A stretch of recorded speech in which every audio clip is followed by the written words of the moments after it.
जरांगेंच्या दुसऱ्या टप्प्यातील शांतता रॅलीला उद्यापासून सुरुवात होणार आहे। सोलापुरात मराठा समाजाकडून रॅलीची जोरदार तयारी करण्यात आली। मनोज जरांगे उद्या 11 वाजता मराठा समाजाला मार्गदर्शन करणार। रॅलीमुळे सोलापुरातील मुख्य रस्ते उद्या वाहतुकीसाठी बंद राहणार आहेत। रॅलीमध्ये 5000 मराठा सहभागी होण्याचा अंदाज आहे। उद्या सोलापूर पासून सुरुवात आहे। सोलापूर जिल्ह्यातले सगळे मराठी एका जागेवर येणार आहेत स्वतःच्या मुलासाठी, स्वतःच्या जातीला न्याय मिळण्यासाठी। कारण बाकीच्यांना मिळाला आहे, त्यांना न्याय मिळालेला असूनही ते आम्हाला आरक्षण मिळू नये म्हणून रस्त्यावरती आहेत। मग आता आम्हाला आरक्षण नाही म्हणल्याच्या नंतर आमच्या मुलासाठी आम्ही किती ताकदीने रस्त्यावरती येऊ।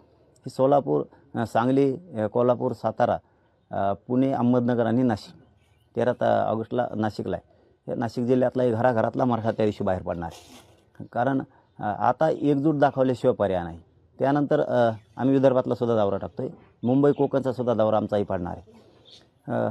परंतु 14 ऑगस्ट ते 20 ऑगस्टपर्यंत आम्ही काही इथं पण बैठका ठेवलेल्या आहेत। कारण 29 ऑगस्टला आम्हाला निर्णय घ्यायचा आहे, पाडायचे का उभा करायचे या संदर्भात। लोकशाही मराठी ऐका, पहा, जागरूक रहा।